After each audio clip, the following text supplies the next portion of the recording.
Hey folks, I'm Chris and I'm your Commander Mechanic, here today with a special video. We have the full spoiler for Zendikar Rising, so I'm going to take a look at my top 5 Commander cards from Zendikar Rising. Honorable mention goes to the flip cards.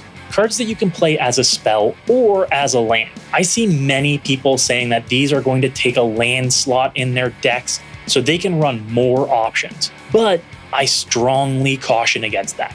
If you're counting this as a land in your decks, then you should be expecting to play it as a land most of the time. If that's the case, then it's just a bad tapped land in those instances. You are better off just playing a basic. Instead, weigh these cards as half or even a quarter of a land card in your slot. That way you're much more likely to cast them as spells when you want to, and have them only be lands when you need them to be lands.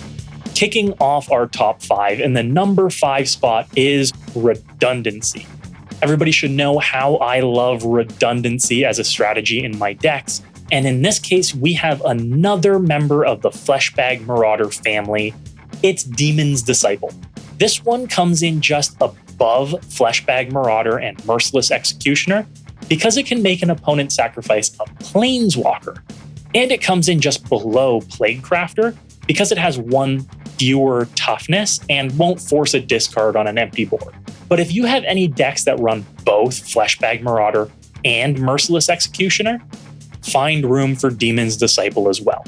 Our number 4 spot goes to Ruincrab, the Commander player's version of Hedron Crab.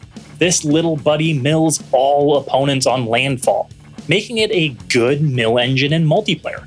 A lot of people like to force mill strategies to work, which isn't ideal for various reasons, but this little friend, he gets it right. Paired with fetch lands or landfall strategies like in a Tachova Benthic Druid deck, or with the new Omnath Locus of Creation, you could seriously start milling 20% or more of your opponent's library starting on turn 1. That's not bad at all. At number 3 on the list is Roiling Vortex. This one falls right in the middle of our top 5 because I feel it makes more sense for high power level play. This card is a clock, dealing 1 damage to each player on their upkeeps, an effect that we've seen before. There's also an activated ability to selectively shut off life gain for all opponents. Pretty handy if you've got someone playing a Tymna deck or a Heliod Suncrowned deck at the table. But the big draw here is that middle ability. If a player, you included, casts a spell without paying mana, you get sucker punched right in the gut for 5 damage. At higher power level tables, that's going to happen a lot, as many counter spells in the format are cast for free.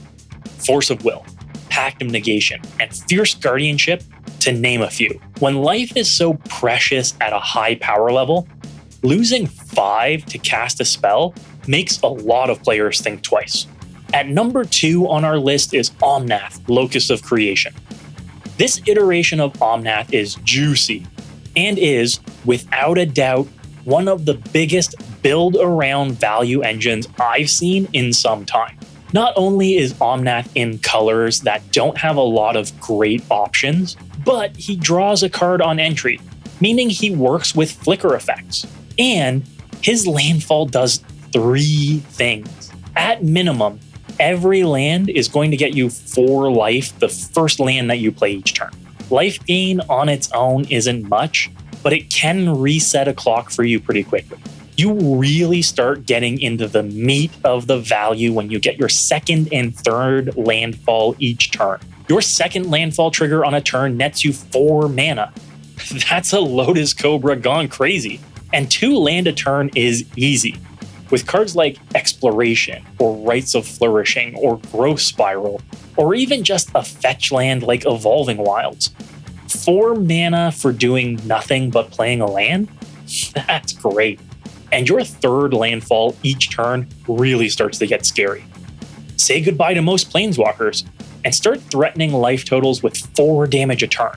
If you build your deck right, you can get these landfall triggers on opponents' turns too. We may see a build like that on this channel coming up. And number 1 on our list is Thieving Skydiver.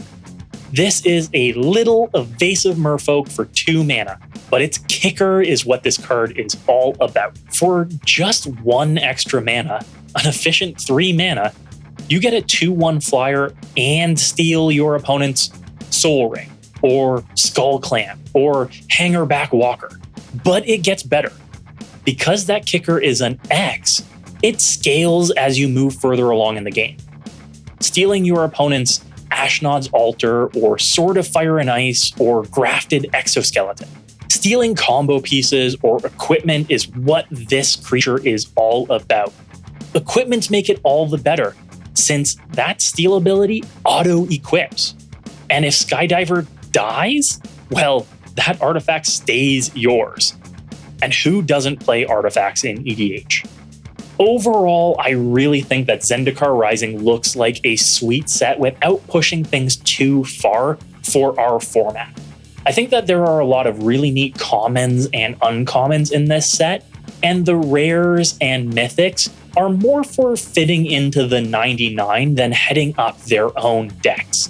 The legendaries are really interesting, but really niche. If you're leaning into their territory, they make for great commanders. But otherwise, they're overall just great value pieces to fit into other decks and other archetypes.